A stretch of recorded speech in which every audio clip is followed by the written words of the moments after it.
How do you see the power sector? वो इतनी तेजी से क्यों बढ़ रहा है? पोस्ट 22-23 डिमांड में भी अपटिक आया। जो गवर्नमेंट के एक्विजिशंस थे, जो 2023 की जो पॉलिसी है उसके हिसाब से आप देखेंगे कि जो इंडिया में आज तक पिछले लास्ट 50-70 इयर्स में जो काम हुआ है वो अगले 5 से 10 साल में होना है।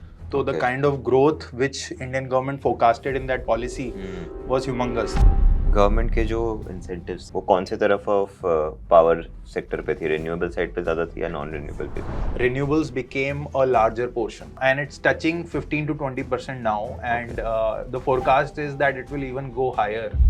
The sole reason of this is today solar and wind are much cheaper to produce than thermal. As a nature of the business कौन सा लाइन में प्रॉफिट सबसे ज्यादा जनरेट होता होगा? प्रॉफिट हर जगह जनरेट होता है, बट Okay. प्रॉफिट सबके लिए अवेलेबल हैं, लेकिन कुछ ऐसे सब सेक्टर्स या ऐसी कंपनीज हैं जो उनके कंपटीशन बहुत कम है, या एक तरह से समझिए कि सप्लाई करने वाले लोग बहुत कम है और डिमांड सेम है। But there are some very niche companies out there और सेक्टर्स आउट देयर जहाँ पे कंपटीशन बिल्कुल भी नहीं आएगा। ट्रांसफार्मर रेक्टिफायर्स और इंडिया और एटलांटा इलेक्ट्रिक राइट।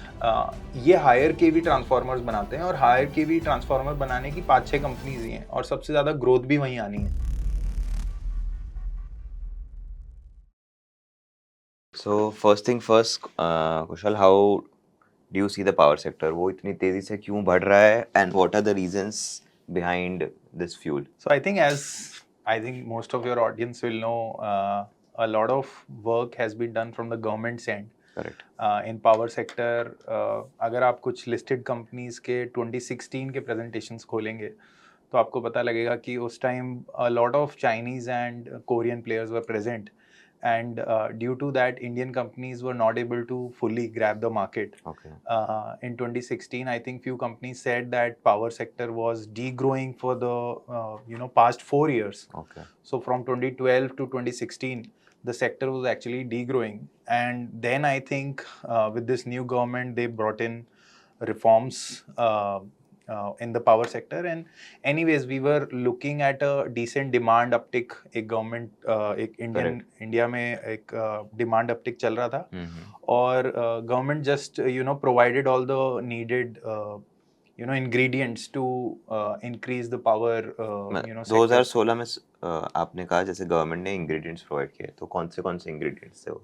गवर्नमेंट ने बहुत सारी पॉलिसीज अनाउंस की। जैसे गवर्नमेंट ने शुरू में काफ़ी चाइनीज़ और कोरियन कंपनीज को बैन कर दिया। Ban as in import duty लगा के की? इम्पोर्ट ड्यूटी भी लगाई, प्लस काफ़ी कंपनीज की यहाँ पे मैन्युफैक्चरिंग थी, वो मैन्युफैक्चरिंग एसेंशियली गवर्नमेंट कॉन्ट्रैक्ट्स में चाइनीज़ इक्विपमेंट्स लेना बंद कर दिए, ओके। कोरियन इक्विपमेंट्स लेना बंद कर दिए, एंड इम्पोर्ट ड्यूटीज़ लगा दी। ओके। तो उसकी वजह से काफ़ी इंडियन कंपनीज को फ़ायदा मिला। एंड पोस्ट 22-23 डिमांड में भी अपटिक आया। गवर्नमेंट हर साल एक इलेक्ट्रिसिटी प्लान रिलीज़ करती है, जिसको नेशनल इलेक्ट्रिसिटी पॉलिसी बोलते हैं। तो अगर आप वो पॉलिसी देखेंगे तो जो गवर्नमेंट के एक्विजिशंस थे, जो 2023 की जो पॉलिसी है उसके हिसाब से आप देखेंगे कि जो इंडिया में आज तक पिछले लास्ट 50-70 इयर्स में जो काम हुआ है वो अगले 5 से 10 साल में होना है। तो the Okay. kind of growth which Indian government forecasted in that policy was humongous, and bulk of that growth was actually in very niche and high growth areas, which we'll discuss in the तो ये in detail. Government के जो incentives थे या फिर जो भी government की प्लानिंग थी, वो कौन से तरफ ऑफ पावर सेक्टर पे थी? रिन्यूएबल साइड पे ज्यादा थी या नॉन रिन्यूएबल पे थी? नहीं, ऑब्वियसली सारी रिन्यूएबल साइड पे थी, बट जैसे आप रिन्यूएबल बढ़ाते हो वैसे आप ऐसे समझिए कि एक पाइपलाइन है जिसमें जनरेशन होता है और फिर ट्रांसमिशन Correct. होता है, डिस्ट्रीब्यूशन होता है, और एंड कस्टमर के पास पहुंचता है। तो Correct. आपने जनरेशन में कैपेसिटी बढ़ा दी, but at the same time generation की कैपेसिटी डायरेक्ट कंज्यूम नहीं होगी, वो ट्रांसमिशन के थ्रू जाएगी। Correct. तो उस जनरेशन की कैपेसिटी बढ़ाने की वजह से हमारे बहुत ट्रांसमिशन एंड डिस्ट्रीब्यूशन सेक्टर में बहुत बड़ा खर्चा हुआ, और उसकी वजह से सेक्टर में ऑटोमेटिकली ग्रोथ आ गई। कोई ग्राफ के थ्रू आप पूरा एक बार वैल्यू चेन अगर हमको समझा पाओ, पावर सेक्टर में होता क्या? बिकॉज मुझे लगता है कि फॉर अ रिटेल इन्वेस्टर इतनी कॉम्प्लेक्स चीज़ है ये, तो एग्जैक्टली सप्लाई चेन समझना और किस किस पॉइंट पे वैल्यू क्रिएट हो सकती है एज एन इन्वेस्टर, वो थोड़ा सा डिफिकल्ट होता है। So we'll discuss about the value chain, and we have a presentation here. So in this presentation, as you can see, ये पूरी एक वैल्यू चेन है पावर सेक्टर की या ट्रांसमिशन एंड डिस्ट्रीब्यूशन सेक्टर की। जिसमें शुरू में राइट फ्रॉम जनरेशन, पहले क्या होता था कि most of the generation use to happen in thermal, जो हमारे थर्मल प्लांट्स हैं या Correct. हाइड्रो प्लांट्स हैं वहाँ पे होता था. बट अब धीरे धीरे ये जनरेशन रिन्यूएबल्स की तरफ शिफ्ट हो गया. So as a percentage of the overall mix, renewables became a larger portion. Okay. Do we have the numbers कि कितना I mix हो think गया? I think it was below 5% Renewable. pre-COVID, Okay.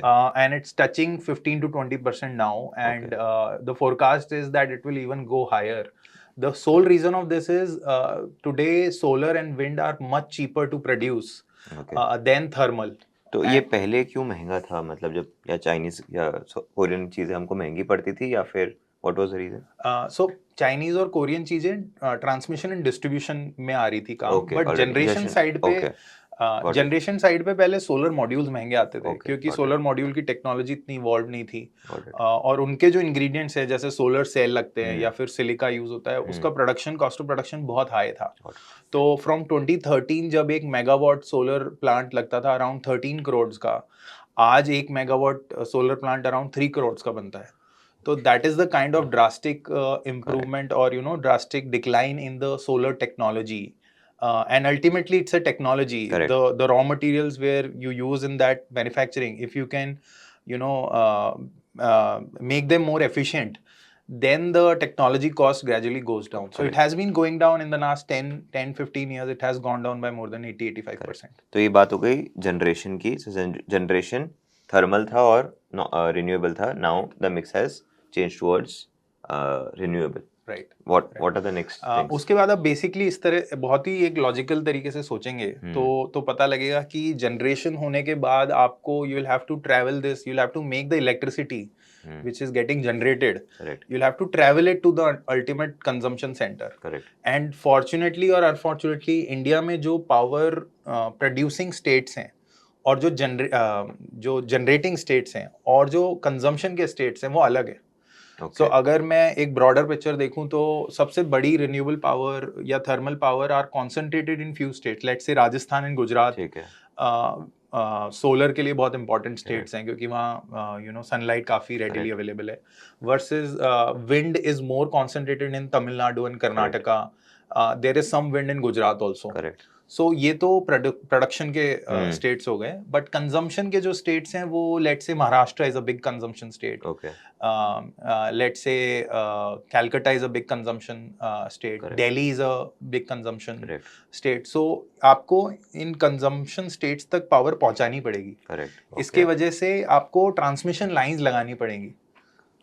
तो शुरू में जब ये पावर जनरेट होती है तब इनको आप हायर वोल्टेज में, जनरेशन लो वोल्टेज में होती है लेकिन आपको ट्रांसमिट करने के लिए हायर वोल्टेज में कन्वर्ट करना पड़ता है. Okay. तो इसलिए ये हायर केवी की लाइंस, या इसमें जैसे प्रेजेंटेशन में लिखा है कि हायर वोल्टेज ट्रांसमिशन लाइंस में ये पावर डिस्ट्रीब्यूट होती है. और आप कभी प्रैक्टिकली आप खुद भी सोचेंगे तो कभी आपने थोड़े रिमोट एरिया में अगर देखा होगा तो बहुत बड़े बड़े टावर्स लगे होते हैं. इतने बड़े होते हैं कि लाइक 100 मीटर्स अबव, तार से कनेक्टेड और बहुत मोटे उसमें टायर जाते हैं. Right. तो वो कंडक्टर्स होते हैं एक्चुअली, Right. जो बेयर मेटल के Okay. वायर्स होते हैं. Got it. तो वो हायर वोल्टेज होते हैं और ऐसा बोलते हैं कि उसको टच नहीं करना चाहिए. Correct. क्योंकि वो बेयर मेटल है और टच करते ही यू कैन इफेक्टिवली. Right. सो वो हायर वोल्टेज होता है. तो सबसे पहला स्टेप होता है कि जनरेशन के बाद आप लॉन्ग डिस्टेंस से ट्रैवल करवा रहे हैं तो लॉन्ग डिस्टेंसेस के लिए हायर केवी में ही होता है ट्रांसमिशन. Okay. लोअर केवी में वो ट्रांसमिशन नहीं हो सकता क्योंकि लॉस ऑफ पावर हो जाएगा. करेक्ट. उसके बाद ये सब पावर सबस्टेशंस में जाती है. इन सबस्टेशंस में या तो वोल्टेजेस चेंज होते हैं या इन सबस्टेशंस में बेसिकली आगे जो नेक्स्ट लेग ऑफ ट्रांसमिशन है, जैसे सपोज आपने राजस्थान से वेस्ट बंगाल पावर भेजनी है तो पहले आप राजस्थान में इसको हायर वोल्टेज में करेंगे एंड ये हायर वोल्टेज में लेट्स से वेस्ट बंगाल तक ट्रैवल करेगी. बट वेस्ट बंगाल में जाके आपको वापस उस पावर को स्टेप डाउन करना पड़ेगा. And in this transmission there will be a lot of substations which will come in between, जो पावर की क्वालिटी को ध्यान रखेंगे कि पावर की क्वालिटी सही रहे. एंड फाइनली ये सबस्टेशंस में होते हुए there will be a lot of chains of substation through which this will go and then it will drop to your nearest substation. जैसे यहाँ महाराष्ट्र में, बॉम्बे में there can be many substations for each locality. Let's say Borivali के लिए एक हो सकता है, अंधेरी के लिए एक हो सकता है, साउथ बॉम्बे के लिए एक हो सकता है. तो वहां पे जाके ये इलेक्ट्रिसिटी स्टेप डाउन होती है. तो this is how the entire flow happens where HV transmission lines gets transmitted to substations, then substations में डिस्ट्रीब्यूशन सबस्टेशंस आते हैं, और फाइनली जो एकदम लास्ट लेग है जिसको एक सर्विस ड्रॉप भी बोलते हैं, जो हमारे घरों में लाइट आती है, Correct. तो वो आपने अगर पोल्स देखे होंगे तो वो बहुत सिंगल पोल होते हैं और बहुत छोटे उसमें Correct. वायर्स लगते हैं, तो वहां पे जाके वो सर्विस ड्रॉप होती है, that can be consumed via house और इंडस्ट्रीज और एंड कस्टमर्स जो भी हैं हमारे। तो जैसे फॉर एग्जांपल पूरी वैल्यू चेन में हम पहले तो हम वैल्यू चेन इसलिए समझ रहे ताकि हमको वैल्यू जनरेशन हमारे लिए एज एन इन्वेस्टर समझ में आए। अब मैं कंपनियों की बात करूं तो डिस्ट्रीब्यूशन में we know few companies, Torrent है, अडानी है, टाटा है, ये सब लोग ऑलरेडी डिस्ट्रीब्यूशन में इन्वॉल्व है। राइट। बाकी सारे पॉइंटर्स में personally I don't know a lot of companies, तो यहाँ पे भी वैल्यू क्रिएट हो सकती है, like if you can name a few right. Examples. So right from generation, let's say अब जैसे टाटा पावर का एग्जांपल लेते हैं, तो Tata power is a company which is fully integrated, जो Okay. कि उसके खुद के थर्मल प्लांट्स भी हैं, ओके, सोलर प्लांट्स भी Correct. हैं, JSW एनर्जी उसके खुद के थर्मल प्लांट, सोलर प्लांट्स भी हैं, ओके, और वो इस पूरी जो ये जर्नी है उसमें डिस्ट्रीब्यूशन तक है। तो जैसे लेट्स से बॉम्बे में अदानी इलेक्ट्रिसिटी है, तो वो एक पूरा सिटी के या छोटे पार्ट के सिटी के वो पूरा डिस्ट्रीब्यूशन को मैनेज Got it. करते हैं। So right from generation there will be different companies, transmission में डिफरेंट कंपनीज, सबस्टेशन में different companies, and we'll come on to those companies when we discuss the entire total addressable market और TAM of the sector. As a nature of the business कौन सा line में profit सबसे ज्यादा generate होता होगा? So profit सबसे ज्यादा, इसको इस तरह से सोचते हैं कि प्रॉफिट हर जगह जनरेट होता है, बट Okay. किसका प्रॉफिट ऐसा है जहां पे कंपटीशन नहीं आता, Okay. वो सोचना पड़ेगा। क्योंकि डिस्ट्रीब्यूशन कंपनीज के बाद पूरा डिस्ट्रीब्यूशन नेटवर्क है, अगर कल को कोई नई डिस्ट्रीब्यूशन कंपनी आ गई तो उनका वो नेटवर्क कम हो जाएगा और उनके प्रॉफिट्स कम हो जाएंगे। तो प्रॉफिट सबके लिए अवेलेबल हैं, लेकिन कुछ ऐसे सब सेक्टर्स या ऐसी कंपनीज हैं जो उनके कंपटीशन बहुत कम है, या एक तरह से समझिए कि सप्लाई करने वाले लोग बहुत कम है और डिमांड सेम है। Demand Okay. सेम ही रहने वाली है पूरे सेक्टर में, but there are some very niche companies out there और सेक्टर्स आउट देयर जहां पे कंपटीशन बिल्कुल भी नहीं आएगा, Correct. Versus some other sector जहां पे कंपटीशन आना बहुत इजी है। Okay. सो फॉर एग्जांपल मैं जनरेशन बताऊं तो जनरेशन में एक्चुअली में कोई मोट नहीं है या कोई वो नहीं है। Okay. कल को लेट्स से आप और मैं मिलके भी एक सोलर प्लांट लगा सकते हैं, 1 मेगावाट अराउंड 3 करोड़ का लगता है, और गवर्नमेंट को बेचना चालू कर सकते हैं या किसी प्राइवेट कंपनी को बेचना चालू कर Correct. सकते हैं, एक्सचेंज पे बिक सकता है आपका। एक्सचेंज में मिल सकता है, और वो we can earn a rental type of income from it. Normally ये सोलर प्लांट्स में 11 से 15% की एक एनुअल एवरेज इनकम होती है, यील्ड Okay. मिलती है। तो जनरेशन में लिटरली कोई भी आ सकता है। सिमिलरली ट्रांसमिशन, ये ज्यादातर ट्रांसमिशन गवर्नमेंट इम्प्लीमेंट करती है प्रोजेक्ट्स को। Okay. तो ये ट्रांसमिशन जो होता है वो अगेन इट्स गवर्नमेंट कॉन्ट्रैक्ट देती है, और वो कॉन्ट्रैक्ट में जो भी वेल कैपिटलाइज कंपनी है उसको देती है। उसको वो दे देंगी। बट इनके कुछ कंपोनेंट्स ऐसे होते हैं जो बहुत कम कंपनीज मैन्युफैक्चर Okay. कर सकती हैं। जैसे लेट्स से एक हायर कीवी ट्रांसफार्मर की इंडिया में 3 4 5 कंपनीज ही हैं जो कर सकती है। जो हायर किलोवाट का ऑब्जेक्ट्स बना सकती है। Right Okay. राइट। तो इसमें भी ऐसा होता है कि हायर केवी के लिए प्रोड्यूसर्स बहुत कम है और लोअर केवी के लिए प्रोड्यूसर्स बहुत ज्यादा है। Correct. और क्योंकि जब भी डिमांड इन्फ्लेक्ट होती है तो लोअर केवी में जल्दी से supply catches up with the demand, Right. But higher KV में supply is Correct. Not able to catch up with demand because the number of companies present in that sector are not able to fully are not able to fully ramp up with the supplies Okay. needed. Got it. So that is why we look at companies जहाँ पे suppliers बहुत कम है। और ऐसे एक दो examples मैं दे सकता हूँ, जैसे लेट्स से ट्रांसफार्मर रेक्टिफायर्स और इंडिया और एटलांटा इलेक्ट्रिक। Right. ये हायर केवी ट्रांसफार्मर्स बनाते हैं, और हायर केवी ट्रांसफार्मर बनाने की 5-6 कंपनीज ही हैं, और सबसे ज्यादा ग्रोथ भी वहीं आनी है।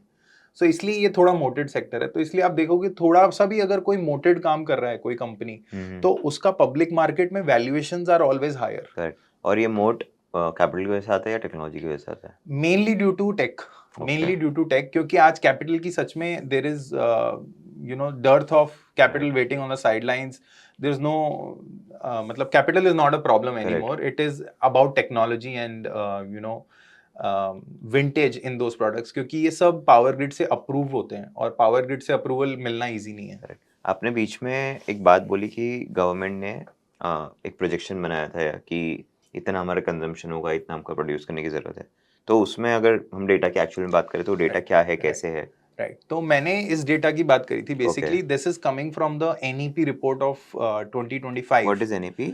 National electricity okay, plan okay, government हर 2 से 3 साल में ये एनईपी रिपोर्ट बनाती है this is almost like a 500 pager report but for a investor only let's say around 20-25 pages are relevant okay, जिसमें गवर्नमेंट ये बताती है कि हम कितनी ट्रांसमिशन लाइंस और कितने सबस्टेशंस और लगाएंगे ओके, तो बेसिकली पावर टी के लिए it is a go to thing for any investor to look at this NEP report correct, and the most interesting part is ये जो गवर्नमेंट का जो डेटा है ये मंथली बेसिस पे गवर्नमेंट रिपोर्ट करती है कि हमने कितना इस महीने में ट्रांसमिशन लाइन लगा दी है ओके, और कितने सबस्टेशन लगा दिए और Correct. सबस्टेशंस के लिए मेजर होता है एमवीए कितने एमवीए के सबस्टेशन लगा दिए और ट्रांसमिशन लाइंस के व्हाट लिए इज मेजर एमबीए?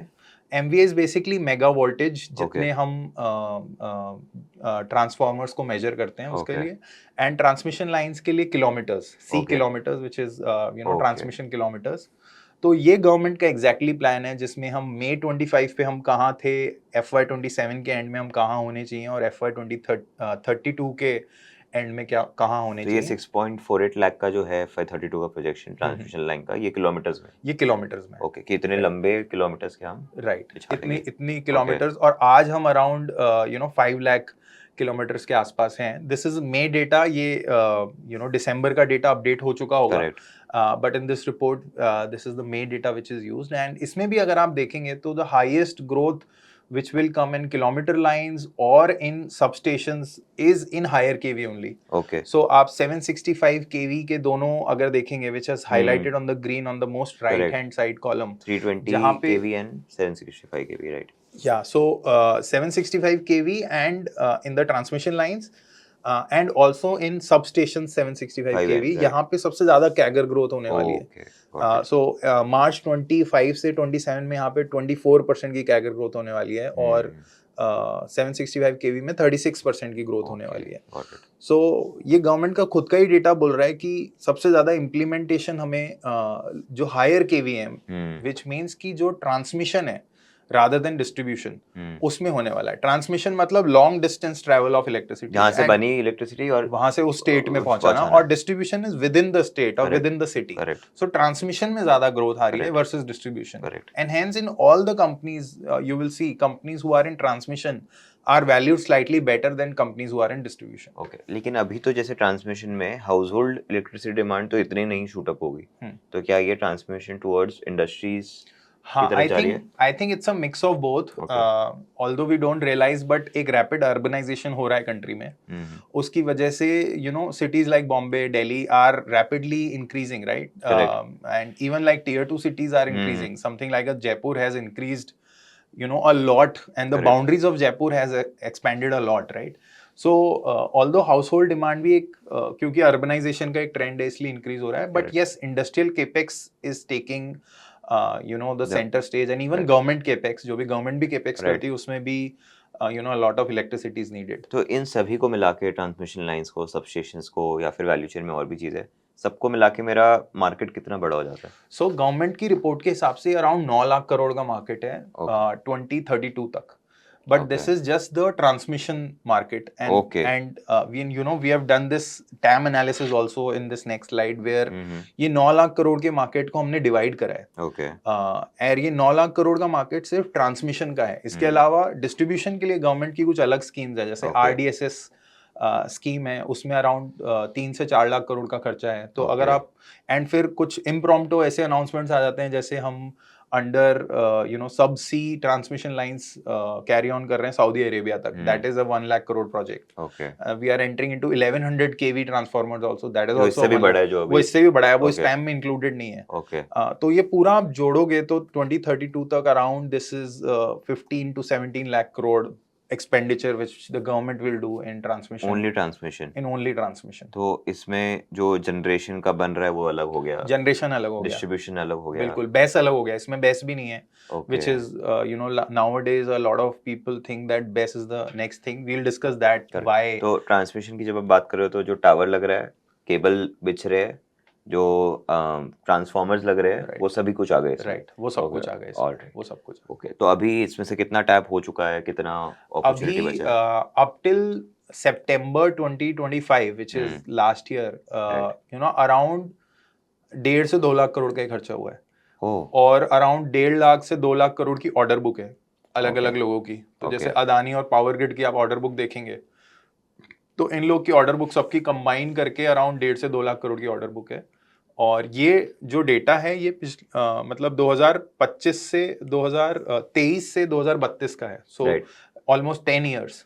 और तो उसके पहले भी काफी खर्चा हुआ है, Correct. बट 2023 से 32 तक के 9 लाख करोड़ के खर्चे में अभी करीब 1.5 से 2 lakh crore is what the expenditure which has happened. तो जो बड़े प्लेयर्स है वो मेनली ट्रांसमिशन को ही टारगेट कर रहे हैं, या फिर आपने जैसे कहा कि वो इंटीग्रेटेड पार्ट में ही आना चाह काफी रहे हैं? बड़े प्लेयर्स तो इंटीग्रेटेड हैं, जैसे Okay. Adani being one of the largest player, but you know we don't really look for large players, we look for small niche players जो कि इस पूरे इकोसिस्टम में कहीं पे वैल्यू ऐड कर रहे हैं, और उनके अलावा ज्यादा सप्लायर नहीं है वहाँ पे। करेक्ट। तो अब जैसे आपने कहा कि रिन्यूएबल का जो है वो बढ़ते जा रहा है। अब रिन्यूएबल, चलो विंड अलग चीज़ हो गई, बट सोलार, विंड में भी ऐसा होता होगा, सोलार एक ऐसी चीज़ है जो शायद दोपहर के टाइम पे, दिन के टाइम पे ज़्यादा अवेलेबल होती है, बट मेरा इलेक्ट्रिसिटी कंजम्पशन का पैटर्न तो उल्टा है। राइट। दिन के टाइम पे अगर मैं मेरे घर की बात करूँ तो घर पे मैं कम रहता हूँ, बाहर ज़्यादा रहता हूँ, I mean meetings, going somewhere, तो घर पे तो मैं रात को कंज्यूम कर रहा हूँ। Right. तो क्या ट्रांसमिशन लॉस नहीं होता है, इसमें क्या सोल्यूशन है?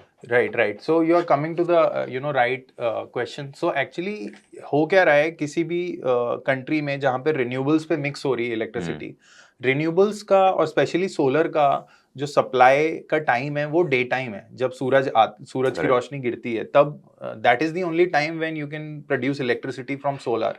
But the consumption patterns are different. Consumption pattern is mornings you have higher consumption, and Correct. evenings you have higher consumption, Correct. and the daytime consumption is lower. So that is why you require battery energy storage systems. Okay. And we will actually move on to the next slides, which is about battery energy storage Okay. system. But just before moving that, हम्म ये जो पूरा power टी&डी का जो sector है ना, इसमें around 8 to 10 सब sectors हैं. तो Correct. इसमें जैसे ट्रांसमिशन का एक अलग, ट्रांसफॉर्मर्स का एक अलग सेक्टर है, Correct. केबल्स का एक अलग सेक्टर है, बेस का एक अलग सेक्टर है. In today's discussion will primarily focus on BESS, Okay. Battery energy storage system. But इसके अलावा अराउंड 10 सेक्टर्स हैं जो इस पूरे सेक्टर्स में हैं, और इसमें अराउंड 80 to 100 कंपनीज हैं जो लिस्टेड है. तो Okay. अगर आप इसको पूरे इकोसिस्टम को एक साथ देखोगे तो आपको ज्यादा क्लैरिटी मिलेगी. Correct. इसमें अराउंड 100 कंपनीज हैं, जिसमें बेस में ही अराउंड 10 से 15 कंपनीज हैं. Okay. तो will discuss BESS only. And you to your question जो आप बता रहे हैं कि ये मिसमैच होता है, इसको एक्चुअली एक डक कर्व बोलते हैं. Okay. जो कि ये दिखाता है कि दिन में your net demand and supply excluding your renewable supply is higher. In the day time it becomes lower, क्योंकि आपके रिन्यूएबल्स की सप्लाई बहुत आ जाती है, तो डिमांड वो supply is greater than demand. Yes, right. So वो नीचे आ जाता है कर्व, नेट डिमांड सप्लाई का.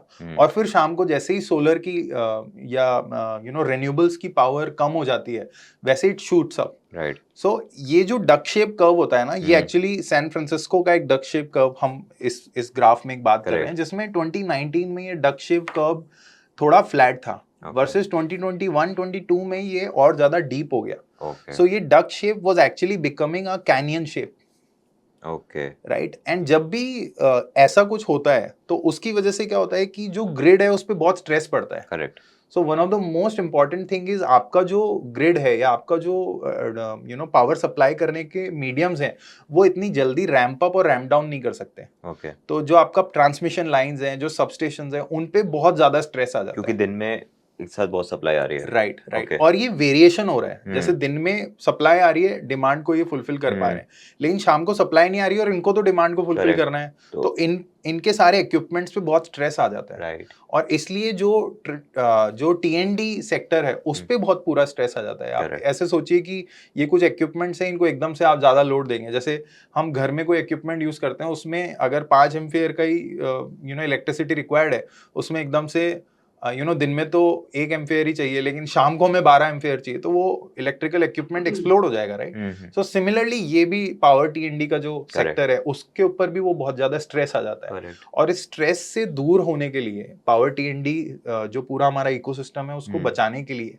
बैटरी एनर्जी स्टोरेज की रिक्वायरमेंट आती है, जहाँ पे आप दिन में 2 से 3 या 2 से 4 घंटे की इलेक्ट्रिसिटी एक बैटरी में सेव कर लोगे, ओके और वो बैटरी में सेव करी हुई शाम को जब डिमांड फिर से आएगी, वो शाम के लिए आप सेव करोगे और शाम को उसको बैटरी से पावर को वापस रिलीज कर दोगे। ओके तो दिन में 1 या 2 साइकिल्स आप बैटरी की चार्ज करके उसको उस टाइम पे Got it. रिलीज करोगे जिस टाइम पे एक्चुअली में डिमांड बहुत ज्यादा होने वाली है Got it. सप्लाई से। तो ये पूरा कर्व स्ट्रेट करने के लिए बैटरी को कितने घंटे की पावर स्टोर करनी पड़ेगी? सो आज की तारीख में इंडिया में जो भी बड़े गवर्नमेंट कॉन्ट्रैक्ट्स आए हैं जिनमें ज्यादातर 2 से 4 घंटे की स्टोरेज की डिमांड है, तो 2 से 4 घंटे currently is sufficient to flatten this this is what we are saying कि battery is used to flatten this curve. Okay But you know, I can very easily say, let's say in the next 10 to 20 years, जैसे जैसे battery prices और कम हो जाएंगी, क्योंकि battery is also technology like solar, and solar की prices अगर 80-85% down हुई है इतने सालों में,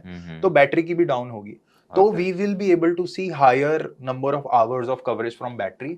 but as of today, looking at the you know costing of these batteries, it is probably more sustainable to have only 2 to 4 hours of storage right now. तो जैसे battery का demand I am assuming globally ये impact आ रहा होगा, Right. It's not me only India. Right. तो क्या ये battery की डिमांड की वजह से बैटरी में जो कंपोनेंट्स लगते हैं उसमें मेटल्स जैसे सिल्वर है ये सब इतना यूज होता है, उसकी वजह से हमने सिल्वर का इतना शूट अप देखा, या फिर that was No, silver and gold का शूटअप करंटली बैटरी का इतना Okay. वो नहीं है, क्योंकि Okay. Currently the world as well as India is in a ramp up stage. Correct अभी तो हमारे पास इतनी कैपेसिटीज ही नहीं है कि हम सिल्वर यूज कर पाए। करेक्ट। तो मैं सिल्वर कंपनियां सिल्वर अभी बाई नहीं कर रही होगी इतना। हाँ, अभी नहीं कर रही है, और बैटरी में इन जनरल सिल्वर का यूसेज है भी नहीं। ओके बैटरी में लिथियम यूज होता है, निकल, cobalt. So okay these are some of the you know metals, and just you know for sake of our discussion, uh, we can look at you know a normal component in a battery which are used. तो आप Okay. इसमें जो देख रहे हैं कि ये sales हैं, ये Okay. सेल्स में मेजरली ये सेल्स मॉड्यूल में जाते हैं, मॉड्यूल बनता है इनका, और ये पूरा बैटरी रैक बनता है, और बैटरी रैक एक कंटेनराइज सोल्यूशन में एक ये होता है। This is the value chain. Okay but ये जो सेल्स हैं ये लार्जली लिथियम, कोबाल्ट, निकल के ही बनते हैं। So Okay. There are majorly 2 technologies, एक LFP बोलते हैं और एक NMC बोलते हैं। LFP is used for more you know mass market applications, Correct. while NMC is used to give electricity at a very quick you know discharge। जैसे electric vehicles होते हैं उनमें बहुत क्विक डिस्चार्ज चाहिए, जैसे Correct. आप you know in 6 seconds you have to go to 100 kilometre, Correct. ऐसे companies Right. Advertise करती है, तो वहां पे NMC यूज होती है okay in special applications of very special cars, let's say EVs, वहां पे NMC ज्यादा होती है। Correct. और जो बेस है या जो मोर स्टेबल एनर्जी सोर्सेज है, जहाँ पे डिस्चार्ज और रिचार्ज के लिए आपको इनफ टाइम होता है, जल्दी Okay. नहीं है, वहां पे LFP यूज होती तो है। ये जो बैटरी बनी, ये बैटरी अलग अलग यूसेज के हिसाब से अलग अलग अमाउंट ऑफ पावर इसके कंपोनेंट करती है। चेंज हो सकते हैं, ओके एंड एक नॉर्मल बेस में एक PCS और एक BMC, बैटरी मैनेजमेंट सिस्टम, और पावर कन्वर्जन सिस्टम भी यूज होता है, जिसमें आई think a very short you know description is there in this slide, where battery modules लगते हैं, उनके साथ बैटरी मैनेजमेंट सिस्टम होता है, ये सब डिजिटली मैनेज होता है। यू नो सेमीकंडक्टर्स यूज होते हैं इसमें, क्योंकि just on a click of a button it has to perform, correct manually ये सब नहीं हो सकता। सिमिलरली पावर कन्वर्जन सिस्टम होता है इन बैटरी बेस के अंदर स्पेसिफिकली। आपको फिर you know cooling HVAC systems भी लगाने पड़ेंगे, क्योंकि आपको अगर कुछ हीटअप हो जाता है तो उसके लिए कूलिंग इक्विपमेंट्स भी चाहिए, and this is how you know it looks on ground. Right these are BESS containerized solution. आजकल बहुत सारी कंपनीज लिस्टेड अनलिस्टेड स्पेस में बोलती हैं कि हम बेस्ट कंटेनराइज्ड सॉल्यूशंस बनाएंगे, ओके तो बेस्ट कंटेनराइज्ड सोल्यूशन कुछ ऐसा दिखता है इंस्टॉल होने के बाद। आई एम वेरी श्योर कि बेस इन इटसेल्फ एक इंडस्ट्री बन गई है, तो यहाँ पे भी बहुत अलग अलग पॉइंट्स पे वैल्यू चेन क्रिएट होती होगी। राइट तो वो क्या है? Right. So I think we can discuss that. आपको ये समझना पड़ेगा कि एक बेस बनता कैसे है, और इसमें क्या क्या चीज़ें यू नो यूज होती हैं बनने के लिए। तो सबसे पहले तो बेस में आपको सेल चाहिए, सबसे बेसिक चीज़ सेल्स है, और वो सेल्स के जो मेटल्स हैं उनकी माइनिंग होती है। करेक्ट। तो लिथियम की माइनिंग होती है, कोबाल्ट, निकल, इन सब Correct. की माइनिंग होती है। तो आई थिंक सबसे पहले तो ये mining is the first thing correct. For any base. उसके हम्म। बाद इन मेटल्स की रिफाइनिंग होती है।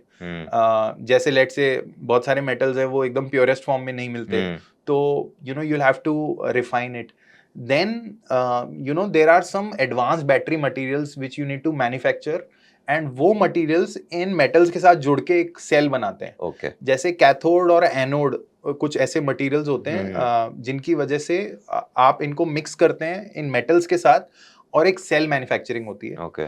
इसके बाद ये एडवांस बैटरी मटेरियल्स के बाद you do actual cell manufacturing. जैसे लेट से इंडिया में as of now Ola Electric is a company which is doing cell manufacturing, and there are a lot of other companies Right. who are trying to enter in this space. इसके बाद cell manufacture हो जाता है, उसके बाद उसको आप assemble करते हो इन पैक्स Okay. या वो मॉड्यूल्स। बड़ा सा मॉड्यूल बन जाता हाँ, है। एक Right. मॉड्यूल में 50 सेल भी हो सकते Right. हैं, और वो मॉड्यूल के भी फिर बहुत सारे स्टैक होते हैं विच इज देयर हियर। जैसे Right. आप देखोगे तो बैटरी मॉड्यूल्स बहुत सारे लगते हैं, उसके साथ पूरे बहुत सारे सिस्टम्स लगते हैं, Correct. और फिर वो एक कंटेनराइज्ड बेस्ट सोल्यूशन बनता है। तो आपने लगभग अभी 6 लेयर्स की बात की, तो 6 लेयर्स में कहाँ मार्जिन ज़्यादा है, कहाँ स्केल ज़्यादा है, कहाँ अपॉर्चुनिटी ज़्यादा है? So as of now India में बहुत सारी चीजें हो ही नहीं सकती, and we will actually classify all this into upstream, mid stream and downstream. ठीक है। तो इंडिया में अपस्ट्रीम तो हो ही नहीं सकता, क्योंकि वहां तो रिसोर्स ओनरशिप इंडिया के पास है ही नहीं। ओके। जैसे इंडिया में लिथियम की कोई ऐसी लैंड नहीं है कि लिथियम की माइनिंग हो सके करेक्ट। या कोबाल्ट हो सके। ये सब साउथ अमेरिका या साउथ Correct. अफ्रीकन कंट्रीज में इनकी सबकी माइनिंग होती है। तो यहाँ माइनिंग पे चीज़ें इंपोर्ट ही हो रही है बेसिकली। हाँ, माइनिंग तो हो ही नहीं सकती ओके। बेसिकली। Mining okay. तो नेचुरल रिसोर्सेज ही नहीं है इंडिया के पास, तो India can't do much here. Refining भी इंडिया फिलहाल करता नहीं है, क्योंकि इंडिया को कभी जरूरत ही नहीं पड़ी इन मेटल्स की। तो रिफाइनिंग तो उन्हीं की हो रही है अभी मेटल्स की, जो इंडिया को जरूरत पड़ रही है। Let's say copper, Hindustan copper refining करता है। एक्चुअली माइनिंग भी इंडिया में होती है। Some other examples like steel refining India में होती है और माइनिंग भी होती है, बट ये जो निकल और लिथियम है इनकी ना रिफाइनिंग होती है ना, तो India is actually nowhere present in the upstream. Okay. And for for fact we'll discuss this later also, but China की के पास भी माइनिंग नहीं है ज्यादा। Although China is controlling more than 95% of all the components in the BESS ecosystem, but उनके पास mining नहीं है ज्यादा। कुछ मेटल्स की माइनिंग है, बट बाकी सब मेटल्स वो खरीदते हैं दूसरी कंट्रीज से। तो कौन सा ऐसा मेटल है जिसकी वजह से पूरा ग्लोबल पावर चाइना की तरफ शिफ्टेड है? एक्चुअली चाइना की जो रिफाइनिंग कैपेबिलिटीज है और मिड स्ट्रीम में जो कैपेबिलिटीज है, उसकी वजह से पूरा वर्ल्ड चाइना पे डिपेंडेंट है। And will discuss that India भी एक्चुअली मिड स्ट्रीम में बहुत काम कर रहा है। और I think in the next 5 years India will become a alternative to China in the world for these best materials, या इनको बोलो मिड स्ट्रीम मटेरियल्स। तो ये पूरी वैल्यू चेन है, इसमें सबसे ज्यादा मार्जिन्स मिड स्ट्रीम में बनते हैं, क्योंकि अपस्ट्रीम में बहुत ज्यादा कैपेक्स चाहिए। आप सोचिए एक माइन आपको करनी है और उससे मेटल, तो it's a very low ROCE business, it's a very low margin business. कभी-कभी माइन करते हैं और मिलता भी नहीं है। राइट, वो चीजें भी राइट। तो it's a very high capital intensive and a low margin business, तो that's not a very good business for India to do. India के लिए बेस्ट चीज क्या है कि वो मिड स्ट्रीम में जो ये एडवांस्ड केमिकल्स बनते हैं वो इंडिया की केमिकल कंपनीज बना सकती हैं। And historically also you see in the last 30-40 years India has built a very robust chemical as well as pharma is also a type of chemical only, right, ecosystem। तो India में actually बहुत बड़ी innovator companies रही हैं chemical sector में past में, जो China से in certain chemistries, in certain chemicals we are way ahead of China also.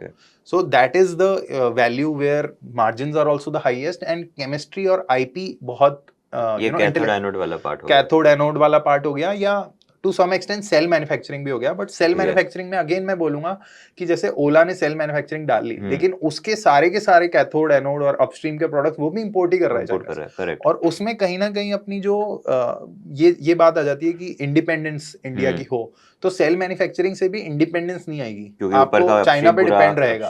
तो आप खुद ऊपर की चीजें बनाओगे तभी cell manufacturing will also be beneficial. And then downstream में आजकल मैं देखता हूँ बहुत सारी small companies are actually entering into containerized BESS solution. क्योंकि बेस का बहुत ज़्यादा इंडिया में डिमांड आने वाला है, तो ये एकदम डाउनस्ट्रीम वाली चीज़ हो गई जिसमें बहुत कम वैल्यू एडिशन होता है। ये बेसिकली एक असेंबली बिजनेस है जिसमें आप किसी से सेल खरीदोगे, उसका मॉड्यूल बनाओगे और एक बेसिकली स्टील के कंटेनराइज सोल्यूशन में BMS PCS खरीद के you will make a containerise solution. तो इसमें भी कुछ ज़्यादा वैल्यू एड नहीं है। ये Correct. वैसा ही बिजनेस हो गया जैसे स्टैंड अलोन कोई सोलर मॉड्यूल बना रहा है। आज सोलर मॉड्यूल कंपनीज की जो stand alone solar module companies है उनके पास कुछ भी मतलब मोट मोट नहीं नहीं है। है, करेक्ट। तो वैसे ही ये डाउनस्ट्रीम कंपनीज के पास भी कोई मोट नहीं है, ये सिर्फ एक असेंबली बिजनेस है। बट यस, यहाँ पे ग्रोथ आ सकती है क्योंकि इन जनरल बेस की इतनी ज्यादा डिमांड आने डिमांड वाली है, है, तो ग्रोथ जरूर आएगी। Right. But again this is not a very high mooted तो अगर इंडस्ट्री। हम मिड रेंज से लेके लो रेंज तक पे स्टार्ट करें तो कैथोड एनोड का कोई प्रोड्यूसर है इंडिया में? यस मैन्युफैक्चरिंग कौन करता है? पैकेजिंग मॉड्यूल्स की कौन कर रहा है? कंटेनराइजेशन कौन yes कर yes रहा so है? we will come to companies, okay, but this is next slide is just about China, that China कितना बड़ा dominate कर रहा है, and we will actually look at some companies who are there in India. Okay. So this is the next slide where exactly which will answer your question कि raw material manufacturing में India में कौन सी companies हैं, ठीक है। और downstream में कौन सी कंपनीज है, क्योंकि अपस्ट्रीम या एकदम शुरू में माइनिंग कंपनीज तो हो नहीं सकती। तो रॉ मटेरियल मैन्युफैक्चरिंग में जो एक्टिव मटेरियल जिसको बोलते हैं या बैटरी एडवांस मटेरियल बोलते हैं, जो एनोड और कैथोड की कर रहे हैं, उसमें HEG is a listed company. इस कंपनी का डीमर्जर हो रहा है फिलहाल, okay, which is a erstwhile electrode manufacturer. Himadri Specialty Chemicals Right. is also entering into this.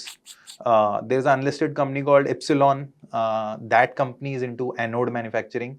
और मतलब बहुत इंटरेस्टिंग बात ये है कि इन सब के अभी एनोड के प्लांट चालू ही नहीं हुए हैं। ये सब प्लांट्स होने वाले हैं चालू अगले 1-2 सालों में। तो अभी एग्जैक्टली वो लोग क्या करते हैं? अभी ये ग्रेफाइट लोग बनाते हैं? अभी ग्रेफाइट का काम है, वो ग्रेफाइट स्टील मेकिंग में काम Okay, आता है। right. जो स्टील बनता है उसमें graphite if you produce secondary steel through electric arc furnace, then graphite is used. Right, And right. Graphite India is also a company which is now Yes. recently announced that they will Correct. be entering into anode manufacturing. क्योंकि HEG and graphite are competitors, if I'm yes not wrong, yes actually HEG and Graphite both are the top 2 players in the world to manufacture graphite. Graphite, और graphite भी बहुत एक consolidated industry है। खैर that is a different industry which is used in steel making.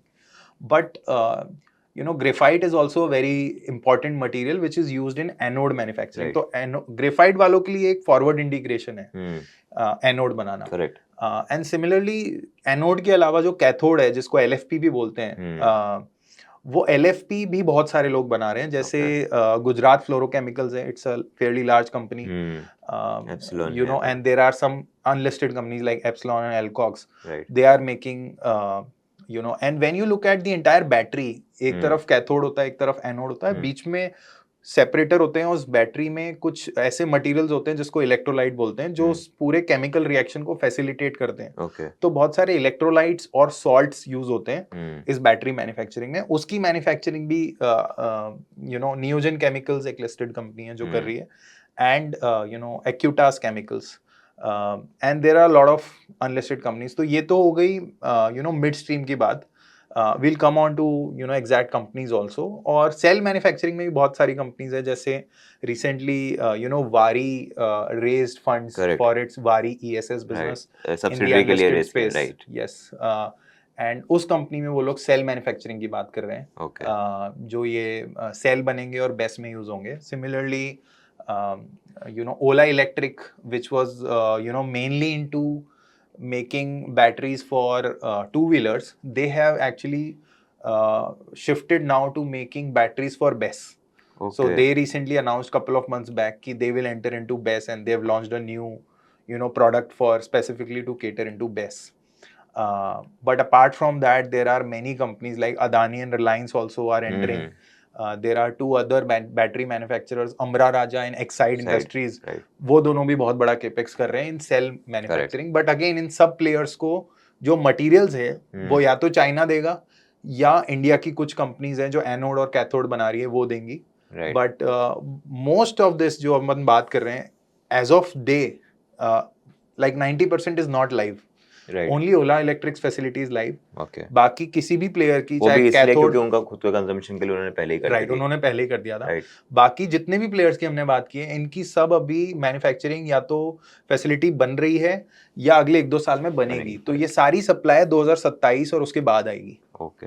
So total time taken ये capex cycle खत्म करने में कितना होता है ये लगभग? केपेक्स साइकिल तो अभी शुरू हुई है जस्ट Okay. अभी 1-2 साल में, हम्म, जब से रिन्यूएबल्स का हम्म, इतना बड़ा इन्फ्लक्स आया है और ये पता लगा है कि पावर टी&डी सेक्टर पे स्ट्रेस आ जाएगा हम्म, अगर एक सर्टेन लेवल से ज्यादा रिन्यूएबल यूज होगा तो बैटरी की रिक्वायरमेंट है। तो ये सब तो अभी 1-2 साल में, तो लास्ट 2-3 साल में तो गवर्नमेंट पॉलिसीज बनी है, लोगों ने सोचा है केपेक्स करने की। It's a high capital intensive industry also. Correct. तो आई थिंक ये first phases will start in FY27। जैसे ओके, HEG की एक HEG ग्रीन टेक करके डीमर्ज होगी कंपनी, वैसे ही ग्रेफाइट रिसेंटली अनाउंस्ड कि वो 4,000 करोड़ का केपेक्स करेंगे।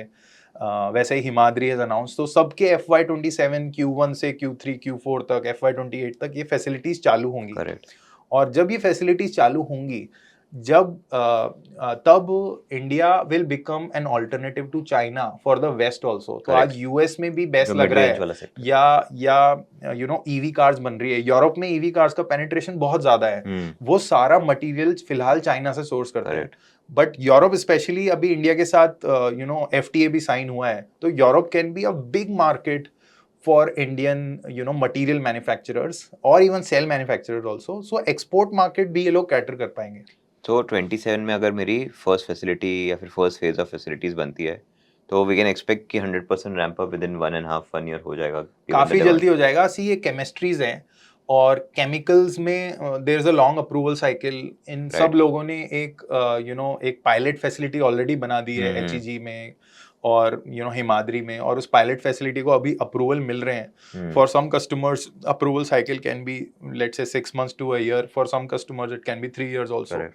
But by the time they become live, it is reasonable to assume कि रैंप अप जल्दी होगा, क्योंकि नॉट जस्ट इंडियन डिमांड, इनको इंटरनेशनल डिमांड भी केटर करनी होगी। कई बार बहुत कंपनियां देखते हैं हम, जब वो लोग एक्सपेंशन करते हैं तो वो लोग एक्सपेंशन अपने इंडस्ट्री के टॉप फेज पे करते हैं, और जैसे जैसे एक्सपेंशन कैपेसिटी लाइव होती है मार्केट थोड़े से स्लगिश हो Right, जाते हैं, and then they have to wait for the next cycle. Right right. इस सेक्टर में आपको ऐसा कुछ नहीं दिख रहा है? इस सेक्टर में तो सच बताऊं तो ये सेक्टर तो अभी स्टार्ट भी नहीं हुआ है। राइट, जैसे मैं अगर पूरे इकोसिस्टम की बात करूं कि पूरे इकोसिस्टम में from generation, module manufacturing, cell manufacturing, to transformer manufacturing, wire manufacturing, cable manufacturing, to towers, conductors, ये सब हो चुका है। राइट, ये सब का केपेक्स 10-20 साल पहले से चल रहा था। करेक्ट, सोलर का बहुत जल्दी हो गया कोविड के बाद। तो इन सब में सैचुरेट हो चुका है मार्केट, या एटलीस्ट इंडिया में एटलीस्ट कुछ पास्ट में केपेक्स हो चुका है। बैटरी में कभी केपेक्स हुआ ही नहीं। Okay. बैटरी अभी स्टार्ट होगा, और इनफैक्ट अभी स्टार्ट होने में भी यहाँ से में भी 1 साल है। करेक्ट, तो ये तो अभी जैसे बोलते हैं ना कि ट्रेन स्टार्ट हो रही है चर्च गेट से बोरीवली की, तो वो ट्रेन अभी चर्च गेट पे ही है, ओके। या चर्च गेट में भी स्टार्ट होने में अभी 1 साल है। तो जनरली जब ऐसे हमको फ्यूचरिस्टिक अपॉर्चुनिटी दिखती है तो markets are very strong and they are very fast, कि वो लोग रिएक्ट करते हैं, price earning multiple shoot up कर देते हैं। तो इन केसेस में भी आपने देखा है कि से फॉर एग्जांपल हमारी पूरी लिस्ट थी, उसमें से जो जो कंपनीज लिस्टेड थी, क्या उनके मल्टीपल्स वैल्यूएशंस भी शूट अप हुए हैं? अभी बहुत इंटरेस्टिंग बात मैं बताता हूँ, क्योंकि ये एक्शन लिस्टेड मार्केट में आपको कम मिलेगा। ओके, क्योंकि लिस्टेड मार्केट थोड़ा सा इनसेन नहीं होता, सेन होता है, विच मीन्स कि अब normal valuations are sold into by share holders. Let's say एक कंपनी के कैप टेबल में 10,000 शेयर होल्डर हैं, तो उसमें से हमेशा 1,000-2,000 शेयर होल्डर्स ऐसे होते हैं कि जो वैल्यूएशन को देखते हुए सेल कर देते हैं। तो लिस्टेड में नहीं मिलेगा आपको ये एक्शन, बट अनलिस्टेड में you will be surprised to know that Gujarat Fluorochemicals ने एक, and I have a PPT on that company also, they have recently raised 1,000 crore rupees at a valuation of 25,000 crore rupees Already.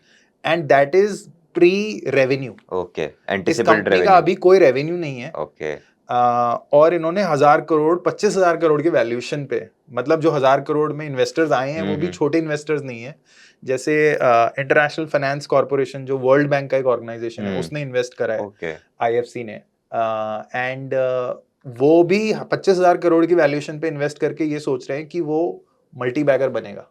Obviously वो enter कर रहे तो कोई return के लिए आया और वो। And this is pre revenue. Right. Similarly, we'll talk about this company called, which is into cell manufacturing, not into materials manufacturing, but Vari ESS जो है, इसने भी अभी प्राइवेट मार्केट्स में अराउंड 800 से 1000 करोड़ रेस करा है at a 8000 crore valuation, but ये भी प्री रेवेन्यू है. गजब.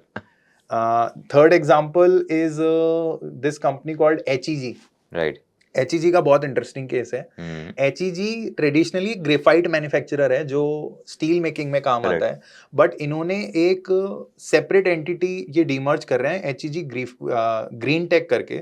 और उस ग्रीन टेक कंपनी में एनोड मैन्युफैक्चरिंग अभी चालू नहीं हुई है, बट उन्होंने भी सिंगुलैरिटी जो फंड है मधु केला सर का, उस फंड से 500 करोड़ रुपए रेस करा है. And that company is also the main part of that company is also pre revenue. There is no revenue. जो ग्रीन टेक वाला पार्ट है, that valuation is around 3-4,000 crore rupees. And these are public investors we are talking about. So these are like classic public investors. तो आप सोचिए कि already इस sector में 2-3 हजार करोड़ का इन्वेस्टमेंट हो चुका है without any revenues. And revenues अब आएंगे तो पब्लिक मार्केट में एक्शन होगा, बट अभी तक कुछ रेवेन्यूज आए नहीं है.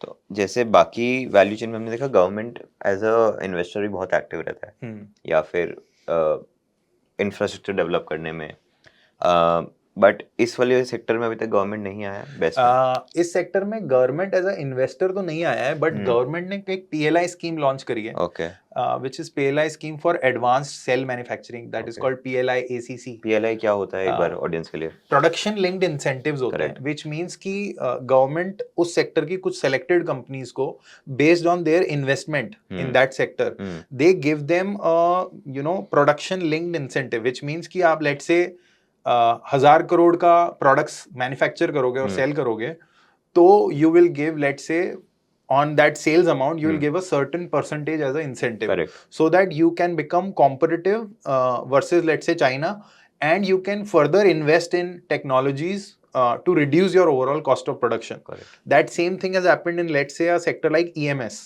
electronics manufacturing, जिसमें Dixon let's say is a very large player. Correct. तो Dixon और बहुत सारी दूसरी कंपनीज को, even Foxconn which is an unlisted company for India at least, in companies को गवर्नमेंट ने 2018 में या 2017 में फोन की मैन्युफैक्चरिंग, AC की मैन्युफैक्चरिंग, TVs की मैन्युफैक्चरिंग के लिए बहुत सारे प्रोडक्शन लिंक्ड इंसेंटिव्स दिए थे.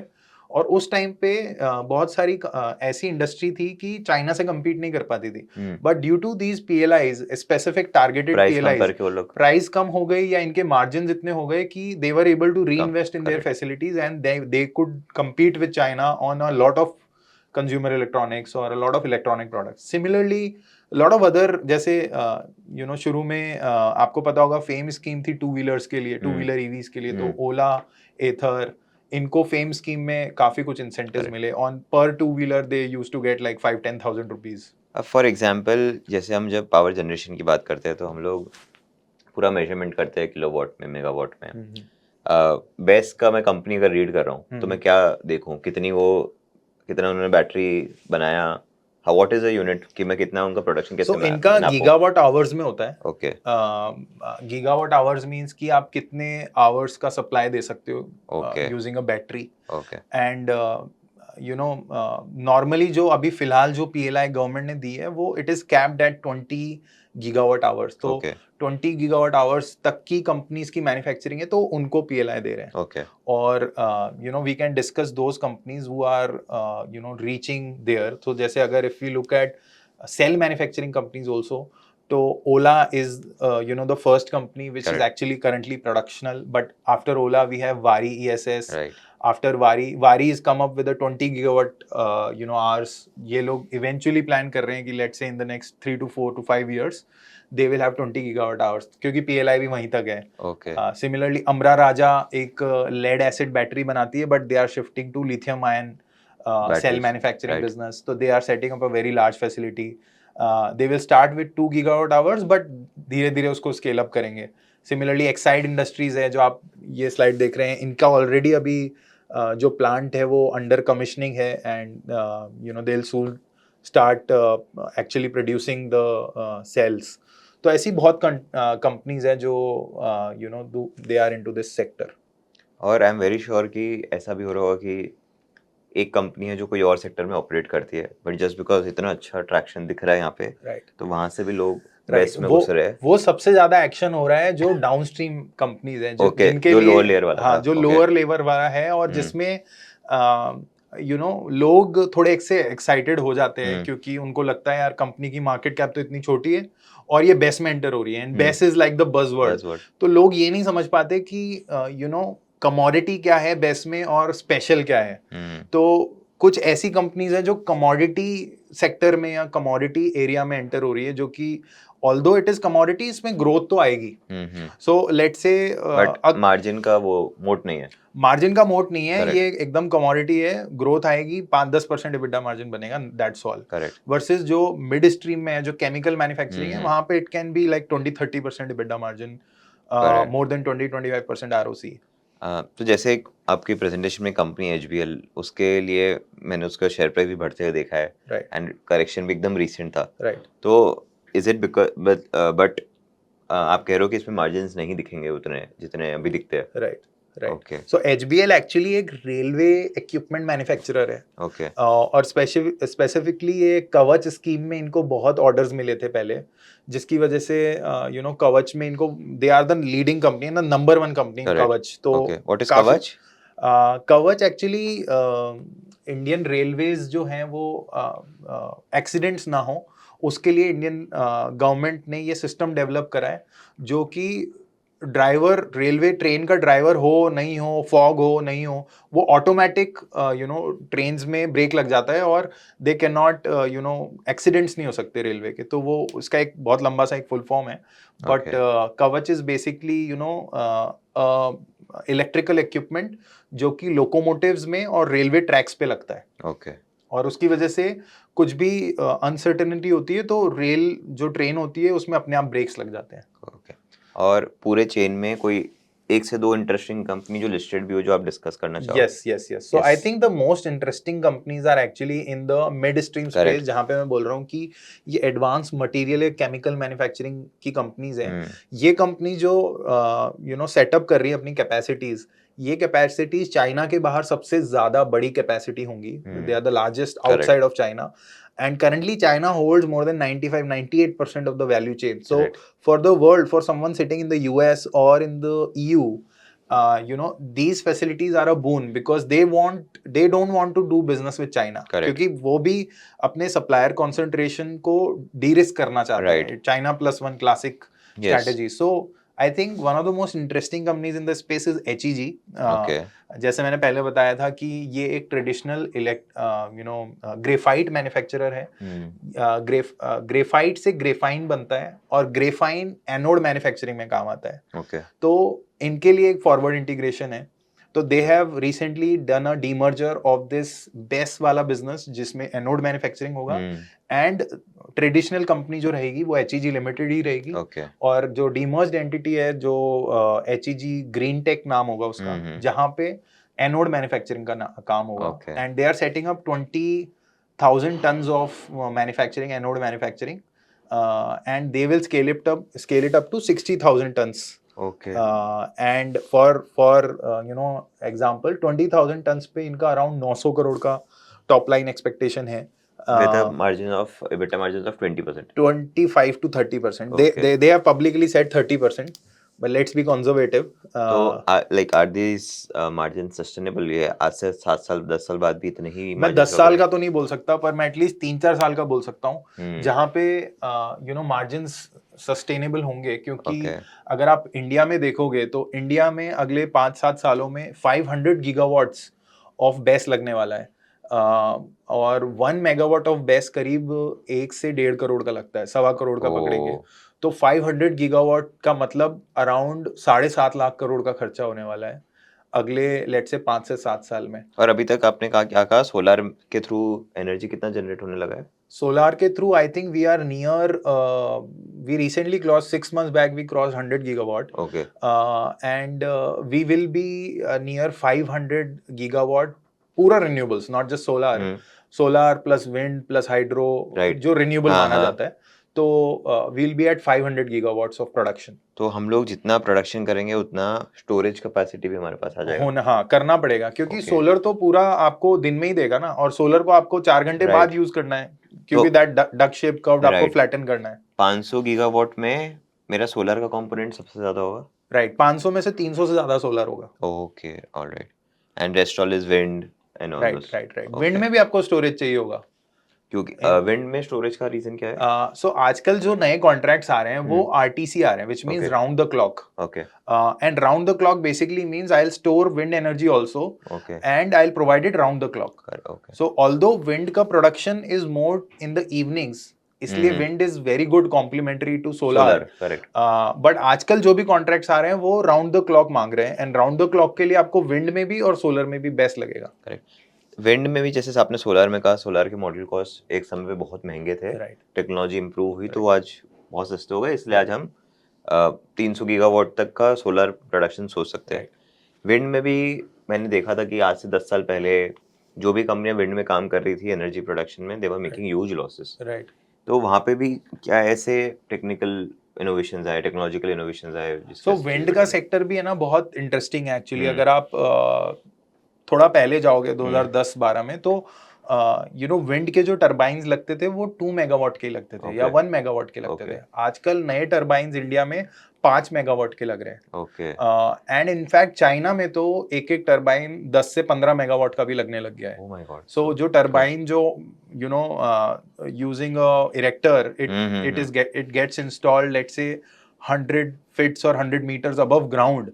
It has a capability to produce 12 to 15 megawatt of power. Although India में फिलहाल 5 मेगावाट तक की आए 12 to 15 megawatt in a single in a year. in a year. In a year, Okay. ये तो एक ही है सिर्फ टावर, ऐसे एक tower हंड्रेड्स का। ऑफ टावर लगते हैं। राइट। तो तो 120 से लेके सॉरी 1200 से 1500 ये इंडिया में नहीं हो रहा है, ये चाइना में हो रहा है। राइट। बट इंडिया में अभी 5 मेगावाट का ही एक टरबाइन हो रहा है। तो पहली चीज तो टरबाइन का साइज बढ़ गया है, राइट। तो उसकी एफिशिएंसी बढ़ गई है। Correct. इंटरेस्टिंग एक चीज और है कि गवर्नमेंट की पॉलिसीज की वजह से विंड सेक्टर में एक डाउन टर्न आ गया था 2017 में, जिसमें गवर्नमेंट की एक पॉलिसी चेंज हुई जिसकी वजह से जो बिड्स होती थी वो बहुत कॉम्पिटिटिव हो गई। Okay. इन्होंने reverse bidding auction method start किया था 2017 में। उसकी वजह से विंड प्रोजेक्ट्स में बहुत ज्यादा प्राइवेट पार्टिसिपेशन हुआ, और private participation at a very cut throat low rate हुआ। तो उसकी वजह से क्या हुआ, इवेंचुअल जब एग्जीक्यूशन का टाइम आया तो ये सब लॉस मेकिंग कॉन्ट्रैक्ट्स हो गए, Correct. और ये कॉन्ट्रैक्ट्स कभी एग्जीक्यूट ही नहीं हुए। Suzlon was one such company जो Right. इसमें Right. yes. Suzlon, Inox Wind, Right. दोनों companies they went through a downhill, Right. and order book थी, बट वो ऑर्डर बुक इम्प्लीमेंट ही नहीं हुई। Correct. Apart from HEG graphite कोई और कंपनी जो आपको लगती है that we should? Right, I think a very large company again is called Himadri Speciality Chemicals. ये एक बहुत ही इनोवेटिव केमिकल कंपनी है, और इनके आप अगर बिजनेसेस देखेंगे तो they are in various types of chemicals, carbon black being one, and there are a lot of chemical इनके बहुत सारे products हैं जो ये बेचते हैं, but they also realize the opportunity in the sector, and इनका ऑलरेडी थोड़ा सा एक एक्सपर्टीज था कैथोड में। Okay. तो वो cathode manufacturing as well as anode manufacturing दोनों में आ रहे हैं। Okay. And anode के लिए they have recently took a stake in a very small company based out of Europe. उस कंपनी के पास कुछ पेटेंट्स भी हैं, एंड ओवरऑल इनका ये कहना है कि जो प्रोडक्ट्स हम यहाँ बनाएंगे हिमाद्री में, they will cater to roughly 65% of the battery cost. And by the way, cathode plus anode, they both make up to 65% of the battery of the cost, correct. battery, and then फिर दूसरी जैसे electrolyte हो गया या Correct. Salts हो गए, वो सब भी बाकी बैटरी का कॉस्ट में लगते 25-30% वहाँ से कॉस्ट आता है। हैं। राइट, एंड जो मेटल्स हैं वो भी हैं, Metals and then lastly the packaging part of it. Okay. Right. हाँ, I think the next one is GFCL, जो कि गुजरात फ्लोरोकेमिकल एक कंपनी है। ये भी कैथोड और इलेक्ट्रोलाइट और बाइंडर्स में आ रही है, एनोड में नहीं आ रहे। Okay. तो ये ऑलरेडी, जैसा मैं बता रहा हूँ कि इन्होंने 1000 करोड़ का फंड रेज करा है अपनी एक सब्सिडरी में, और it is all pre revenue at a valuation of 25,000 crore. And ये लोग केमिकल्स के एक्सपर्ट हैं, एंड इनके जो प्रमोटर ग्रुप है वो आइनॉक्स विंड वाले ही हैं। Okay. जो आइनॉक्स विंड है उनका विंड में तो है ही, बट उनका एक केमिकल कंपनी भी है, Right. और वो केमिकल कंपनी ये आइनॉक्स GFCL EV एक नई कंपनी इन्होंने बनाई है टू मैन्युफैक्चर बैटरी मटेरियल्स में they are going to be a very large company. How आप ऐसे मैनेजमेंट को ट्रस्ट कर पाते हो जहाँ पे because of industry headwinds they did not do well, but हम ट्रस्ट कर पा रहे हैं कि शायद ये लोग इस बार बेटर करें? सो होता क्या है इसमें कि है ना, जब किसी इंडस्ट्री का डाउन टाइम चल रहा होता है तब आप कितना भी अच्छा प्रमोटर ले लो, उसमें you can not make money क्योंकि इंडस्ट्री का डाउन टाइम चल रहा है. And this is also applicable to certain way on persons also, right? People, personal people. So it is difficult to trust. But जब भी साइकिल टर्न होता है तो इंडस्ट्री में टेलविंड आती है, तो it's always important to stay with tailwinds. Promoters आप देखोगे ना, आज इतनी करीब 8,000 कंपनीज लिस्टेड है. Promoters may be let's say 10-20% companies में अच्छे ही होंगे, correct, but it is very important to choose a sector which is in tailwind. If you are with a promoter, very good promoter, but in a sector which is headwind, तो पैसा बनना मुश्किल है क्योंकि वो सेक्टर ही flavour में नहीं है, या वो सेक्टर में यू नो इन जनरल वो कंपनी का पैट और अर्निंग्स ग्रोथ नहीं आएगी. So it's always important to be in a sector which is having a tailwind. Even if you are in a slightly lower grade company, you will make money. So let's say power में पिछले 5 साल में आया, इतना बड़ा boom आया, तो जो एकदम commodity companies भी थी उनमें भी पैसा बन गया. Correct. So tailwind is very important to look at. But yes, promoters का भी देखना जरूरी है. And on a broader level, जब मैं 2018 में भी देखता था तो इंडिया में केमिकल कंपनीज आना स्टार्ट हुई थी, तो वहाँ पे भी ऐसा था कि चाइना +1 वो फैक्टर था कि वहाँ बंद हो रही है तो यहाँ से लेना चाह रहे हैं, वहाँ से लोग इंपोर्ट नहीं करना चाह रहे तो इंडिया से इंपोर्ट करवाना चाह रहे हैं.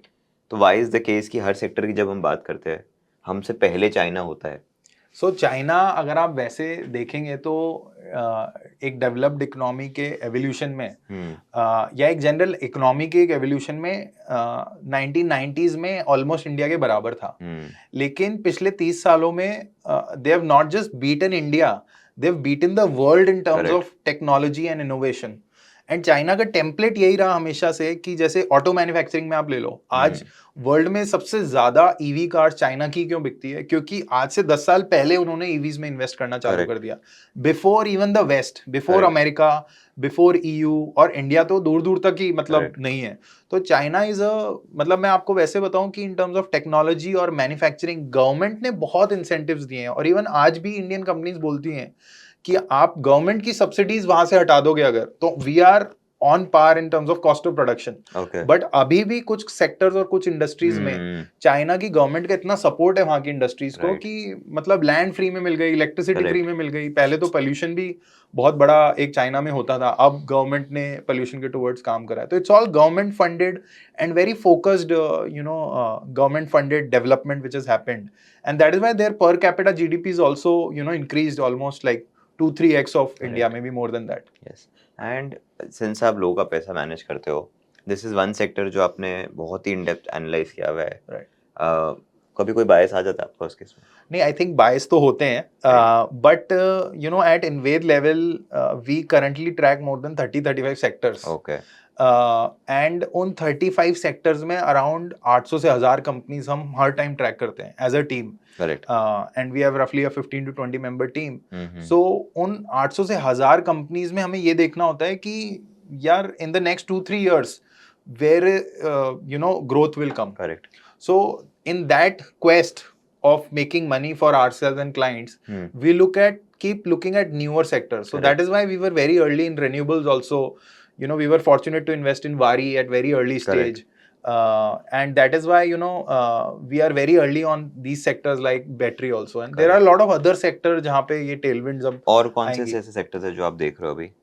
I think a lot of sectors, जैसा मैंने बताया 30 से 40 सेक्टर हम देख रहे हैं. But generally speaking, you know, we are looking at platform companies also now, and very small platform companies also, and very large platform companies also. For example, something like a urban company. Urban company is currently competing with a very small startup called Snabit. Okay. जैसा revolution grocery delivery में हुआ है, you would have seen the revolution from Big Basket to Zepto. Correct. Right? वो same revolution अभी services में होने वाला है. Right. तो जो सर्विस आप यू नो पेस्ट कंट्रोल और AC सर्विस के लिए आप 1-2 दिन वेट करते हो, that will start happening in 10 minutes. Right. So Snabit is trying to do that, and वो सेम चीज अभी अर्बन कंपनी में होने वाली है. बट इंटरेस्टिंग चीज क्या है कि सब चीजों को प्ले आउट होने के लिए 2 साल लग जाएंगे. Right. और 2 साल तक it will be a period of very very high investment in this new vertical for urban company बहुत ज्यादा लॉसेस करेगा जैसे जोमेटो ने करे थे, और 2 साल में उनका शेयर शायद करेक्ट होगा, correct. And then there will be a point जब उस सेक्टर में पैसा बनना स्टार्ट हो जाएगा, and then there will be a inflection. Correct. Same happened with PB Fintech, same happened with CarTrade, same happened with Zomato. Correct. So एक बहुत इंटरेस्टिंग सेक्टर है. So I am very sure हमारी ऑडियंस आपके साथ वो सेक्टर वापस डिस्कस करना चाहेगी. I think Kushal, thank you so much. आपने बहुत ही इंसाइटफुल वे में पावर सेक्टर समझाया. बहुत ही कॉम्प्लेक्स सेक्टर है, specially the best part of it. Right. उसमें क्या क्या एलिमेंट्स लगते हैं, कैसे वो बनता है, कहाँ पे वैल्यू बनती है एज एन इन्वेस्टर.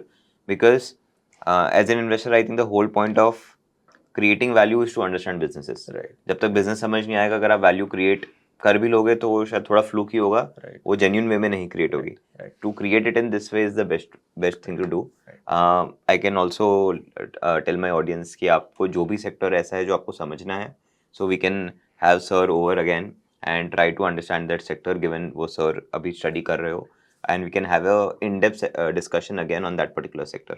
So आप comment करके ज़रूर बताइए हमें what kind of sector are you willing to read about, know about, and we'll definitely get in touch with sir and have a discussion. And we are very very thankful कि आपने time निकाला और हमारे साथ Thank you एक so जुड़ much. गया. Thank you so much for having me, and it's a good experience to discuss about these sectors in detail. I'm sure everyone will benefit from it, and happy to come again.